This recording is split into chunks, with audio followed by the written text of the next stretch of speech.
Joining us now, we've got Rina Faletti. She's the curator and put a show together. It's called Art Responds, the Wine Country Fires. And she's from Napa, and she's going to tell us a little bit more about it. Rina, thanks for joining us today. Thank you. All right. Well, you're right here in the studio. That sounds great. Yeah, it's great to be here. Good. Well, listen, this is a sort of a devastating story in so many ways, but out of all tragedy, there's some great stuff that comes out of it. Tell us a little bit about your background and how it sort of led to this initially. I know you have a PhD in art and curating and that type of thing. Give us a little bit of backstory about you. Thank you. Well, my husband and my daughter, who's 10 now, and I have lived in the Napa, Sonoma area for 13 years, and we moved up to a new home that we built about 3 years ago on the top of a mountain that overlooks the Napa Valley and the Sonoma Valley, and so we were home in the middle of the night on October 8th, the night that changed a lot of people's lives, and because we're at the top of the mountain at midnight, we looked out across about 20 miles away and saw the giant monster fire of the Atlas Peak fire burning at that time. And that just activated me to start immediately, like everybody, not only wanting to personally, be safe, but to also make sure that everybody else was safe. And of course, throughout the rest of that night, we all learned a lot about what was going on around us. As an art curator, the way I put it is I'm working with 11 artists and showing them in this show who immediately began to make artwork about those fires. 4 of the 11 artists lost everything. They lost their homes, their studios, and in some cases their entire body of work for their lives. And that's so as hard a curator, to imagine, what I do is I take those works and share them with the public so that we can all look at them and have conversations about what we experience through visual art. Yeah, what a tragedy. I mean, it's bad enough to lose, I just don't even understand how people get through that, but I mean, to lose everything, and then especially like for a creative person, whether an artist or musician or a collector of things, to have it all just taken away so quickly like that. But one of the things that's interesting, and we spoke about this when we first met, was about how the community and how people kind of come together and sort of lift their game, if you will, when these kind of things happen. What did you see as far as your fellow man, if you will, that was and woman that was in the area that following that firestorm? Yeah, that's such a great question because we've all seen that. We all see that everybody rises to the occasion in situations like this.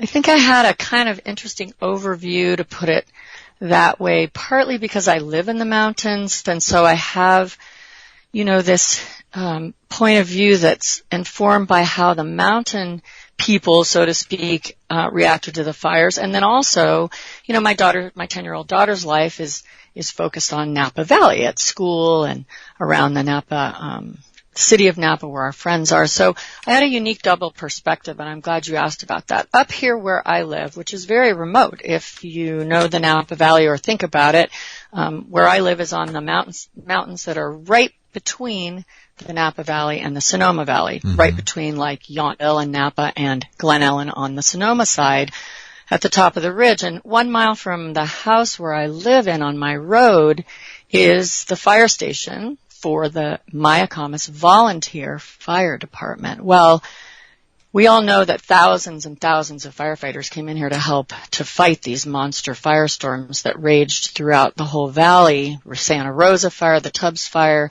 the Nuns fire out of Sonoma, the Atlas Peak fire, the Partridge fire. We all had those names memorized.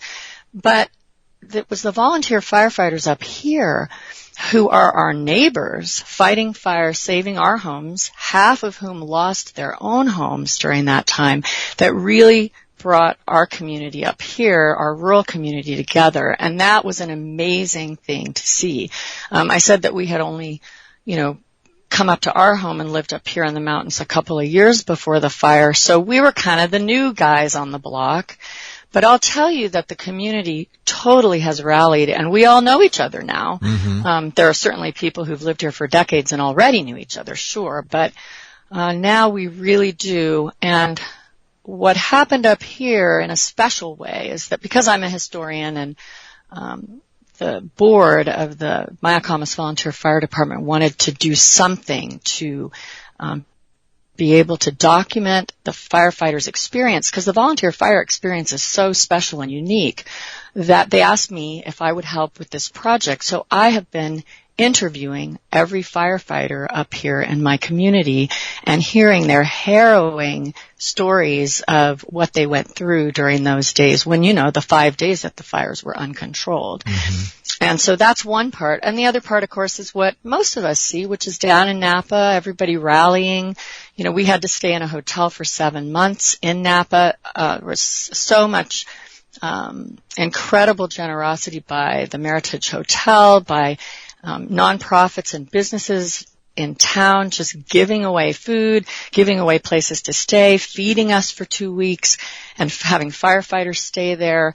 We've all seen that amazing outreach, and I've seen it in different ways perhaps than most, because I live this sort of double life of rural plus city life in Napa. Well, plus you're trying to document it and interview these people and sort of build a historical story out of all the different experiences and sort of weave them together. So you're sort of experiencing it on many different levels there.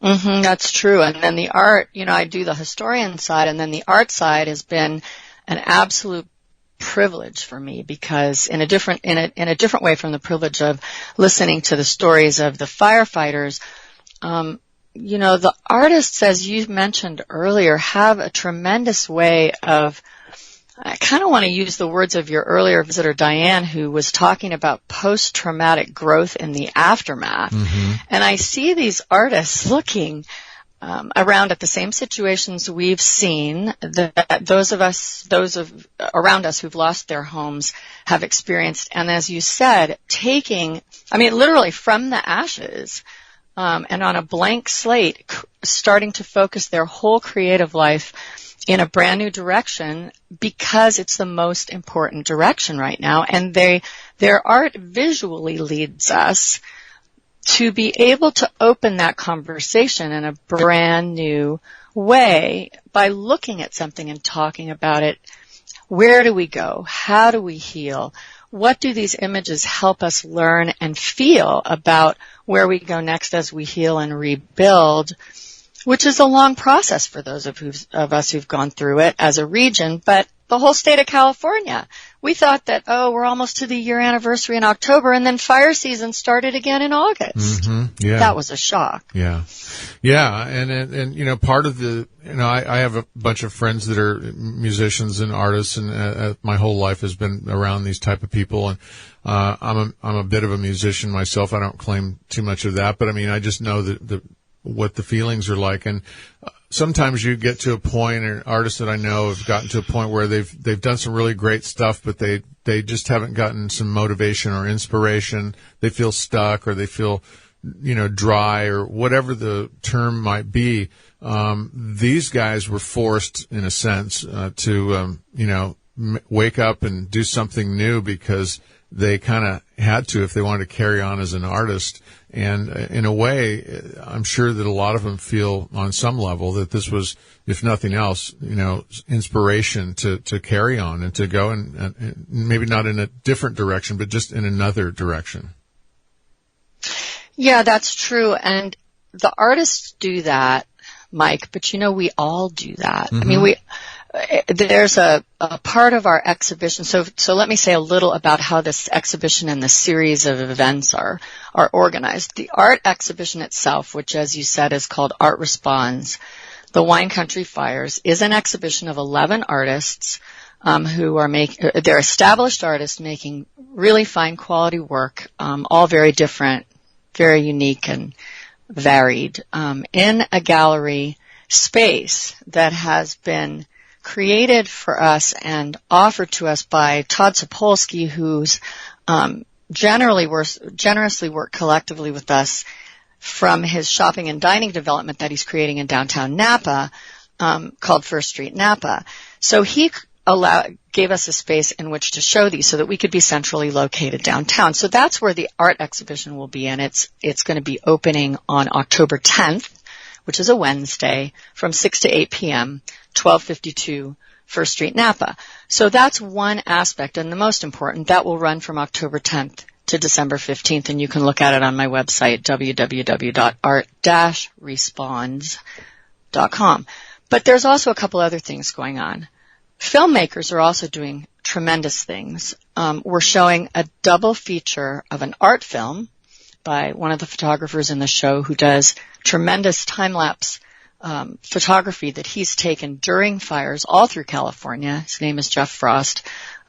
His piece is called California on Fire. And then following that, a brand newly released documentary called Wilder Than Wild, Fire, Forests, and the Future, which is a documentary film made by prominent filmmakers, Kevin White and Stephen Most from the San Francisco Film Collaborative. Those will show on October 21st at the Napa Opera House, and that's a benefit to support the artists and Art Responds exhibitions. But we also have an online exhibition for the entire public. Anyone who wants to show us what they creatively have made in any kind of image. Maybe it's photographs they took during or after the fires. Maybe it's artwork that children made at school or in response to what they lost or what they saw happening or felt happening around them. Teachers, anyone in the Napa and Sonoma counties or in California as a whole can go on our website. They can find the link and they can submit up to 4 photos or images, and we are going to show those digitally. They'll be posted on the website forever. We'll jury a few of those to print and show in the exhibition the night that we open, but we want the entire public to realize that art and creative responses aren't reserved only for artists, but we all have those as we grow through this tragedy. Yeah, that's really great. And I've got, we're going to take a quick break here, but when we come back, it's called A Fire Album Online, and we'll give you the website for that. But yeah, anybody that was in that region that has some fire pictures and wants them posted up there, that's a way to do it. Well, listen, I'm Mike Rayford. We're going to take a quick break and be right back. We're speaking with Rina Faletti. We'll be right back. And welcome back, everybody. Mike Rayford here. You're listening to In Search of the Good Life. And, you know, we're all kind of in search of the good life. That's really the inspiration for the name and for the theme of the show. No matter where you are and what you're doing, as human beings, I think we all want to try to get it a little better as we go forward. And sometimes things happen to us, as we've spoken about earlier today with Diane, and now we're speaking with Rina Faletti. She's the curator of a new show that's going to be opening up in October in Napa called Art Responds. And it's not only artists in the region that live there, but it's people that were directly affected by this fire and these fires, as well as a number of them, as she mentioned, that were actually had lost pretty much everything, including their home studios and artworks. So, Rina, welcome back. So this thing when we were left off, we were talking about the fire photos. Is that still firephotos18@gmail.com where they can submit that? I don't have that in front of me, but it's on the website. So if you're looking at it, hold on, you caught me. That's what it is. firephotos18@gmail.com. That's very correct. Good. Yeah. Well, good. So, so getting back to the art now, some of these guys are, and gals, are photographers. Some are, acrylic. Some are resin. Tell us a little bit about the medium and what we're going to see. I noticed, we've got some of the artists are Julia Crane, Oscar Olea, Andrea Dale, Lowell, who I met, who actually sort of facilitated us getting together. He's a photographer. I met at the Big V celebration there in Napa a few weeks ago. Brian Fees, I think it is, and Jeff Frost, Linda Glass. Tell us a little bit about the mediums that these folks are into and what they're doing to express this fire. Yeah, thanks for that question. This is a fantastic part of the process. One of the reasons that I chose all of these artists is for the visual quality of their work and the fact that they're established artists with really strong expressions of what they're doing and strong styles, but also because of the processes that they use to make their art, each one very different. For me, that's a fascinating part of the process. And I will be also, if you go on the website, I just want to make a note that I'll be giving curators tours every week of the show so that people can come in when we're open Thursday through Sunday, and I can talk in more detail about this. But we've got, for example, Brian Feast, whose home was destroyed in the fire. He's a graphic novelist, and he illustrates in picture form the story called A Fire Story, which is going to be published coming out, I believe, in March of 2019, an entire novel in pictures that literally illustrates the story of his family's escape. Jeff Frost, whom we mentioned before, is a photographer, high-definition photographer, who has qualified himself as a firefighter so that he can get back behind the fire lines, stay out of the way of the firefighters themselves, but really get up close and take hundreds of thousands of pictures of fires all over California, all through the night or through the day, and then put those together as hauntingly beautiful. And it's hard to say haunting and beautiful at the same time, but it's true, of these fires burning in such high resolution that you can see the stars in the sky moving at the same time the fires are going. It's amazing. Oscar's a painter well known in Mexico and also in the United States, who just essentially painted quick washes in his own paint medium that he creates out of a tempera medium as he was escaping and after they had come home to their house that had miraculously also survived when the fire got very close. Some beautiful landscapes. There's a wall installation by Julia Crane that takes up a whole entire wall.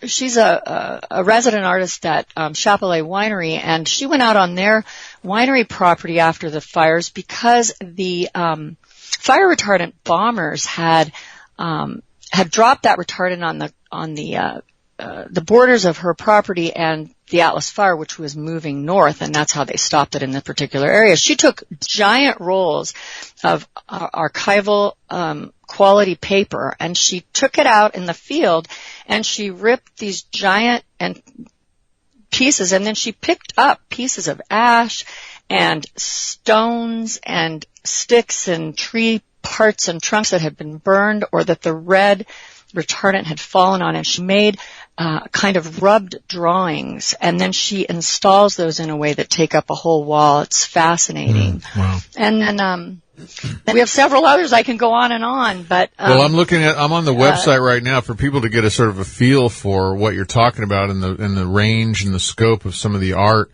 and the artists themselves. There's a lot on the website, so you can check it out. It's art-responds.com. You can go there and sort of see what's going on with some of the art.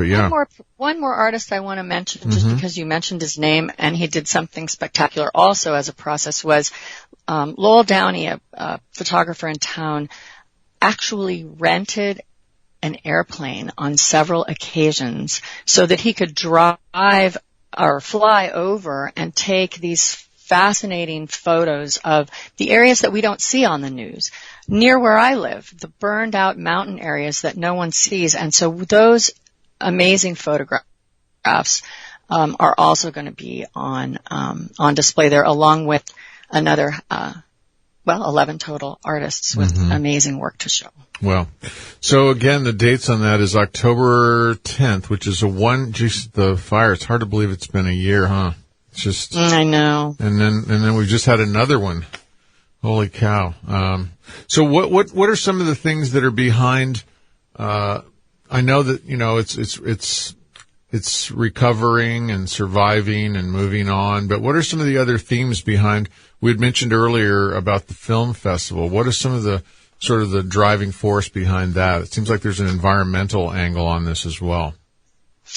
Yeah, I think that every single one of these artists, and I'm glad you brought that up because I did not say so. It's a very strong theme, Mike, that I've chosen these artists too because they're very connected to what art has to say and to reveal about environment. I mean, the topic of environmental crisis and change is not new, but in a way it is new. And the expression that is very new for us in California is this sort of constant experience or situation of California on fire. And I think that my work is now focused intently on the ways that personal losses from fire and regional personal losses from fire and environmental crisis affect and change society and culture.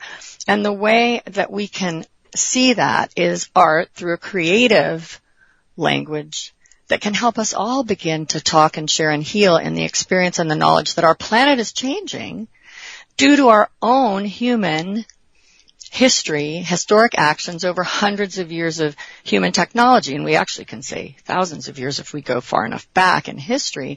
So that the way I look at it is that the hallmark of our new millennium, the 21st century, is really to work together to find new ways to culturally deal with rising to the challenges that we've created for ourselves and our environment and our world. And I find that art opens the door to those conversations. Mm-hmm. Yeah, just like wine does.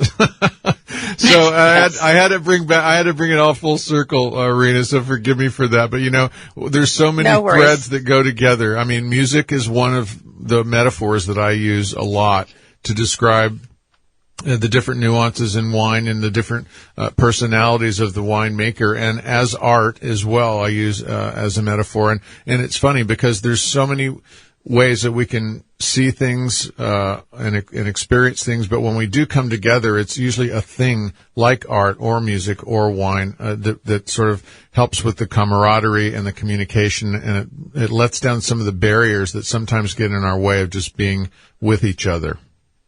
That's right. Well, I'll tell you what. The next time I come on the show, I'll talk about our wine label, David Clinton Wine Cellars. Sounds great. We make dry creek. Very good. All right. Well, listen, we're out of time. It was so great to have you on the show, Rina Faletti. Really appreciate you being with us today. We're going to be back next Saturday, so check us out, MikeTheWineGuy.com/listen live. I'm Mike Rayford. We'll see you next week. Ciao. Rayford, we'll see you next week. Ciao. Rayford, we'll see you next week. Ciao.